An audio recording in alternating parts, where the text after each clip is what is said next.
motion we approve ordinance 2022-0010. All in favor, please signify by saying aye. Aye. Any opposed? Motion carries. All right, next we have a special exception for Rowan Holdings LLC. Hopefully this is very familiar to you. When you first saw this was a rezoning request. You've seen now 2 rezoning requests from Rowan Holdings. One was for the 9.9 acres that included this apartment complex. The second was for the 170 acres. Now that it's zoned MUT&D, which is our mixed-use traditional neighborhood development ordinance, there are certain use categories that do require further approval. This is one of them, and apartment buildings in the future will also be one of them because they have more that they've proposed. So they are seeking a special exception request from you for these 2 apartment buildings. You may recall there's 54 units in each building, totaling 108 apartment units. This property does come with 6 different proffers. Those proffers run with the land and will remain with the land, so they are still part of and in your packet for your review.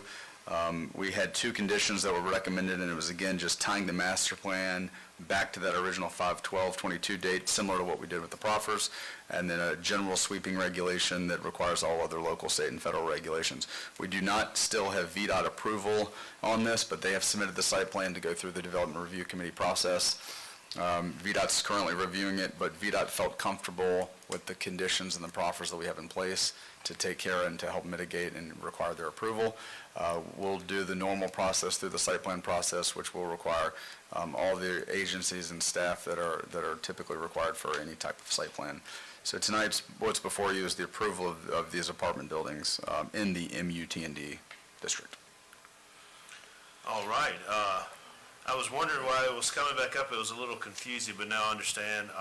Board, do you have any questions for Mr. Bryant at this point?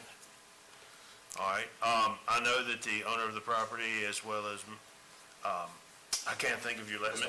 Mr. Warner. Another Warner. Yes. I won't be as bright as they were.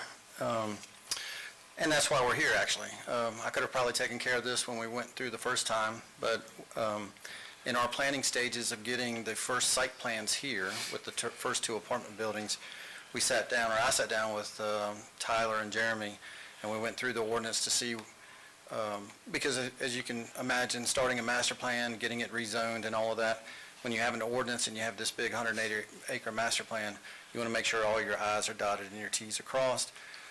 We just submitted the site plans. We've actually submitted 2 plans for these 2 apartment buildings and the clubhouse.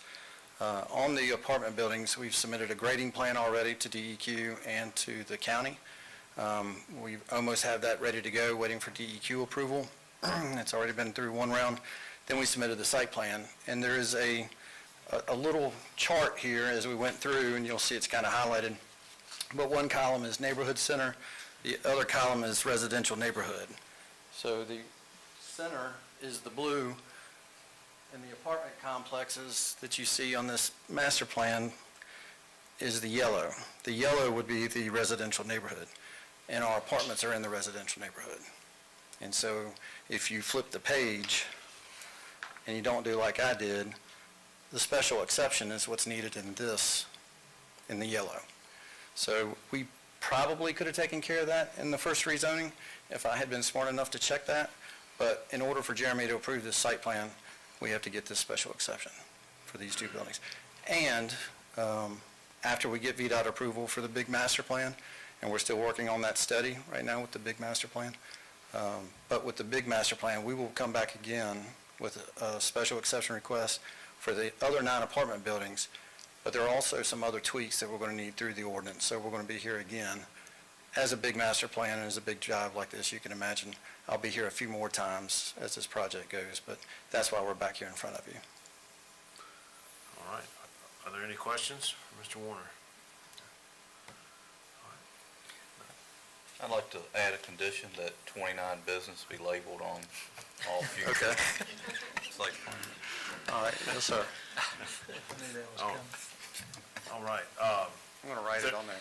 If there's no questions, we'll go ahead and move to the public hearing. We'll go ahead and open the public hearing for special exception 2022-378.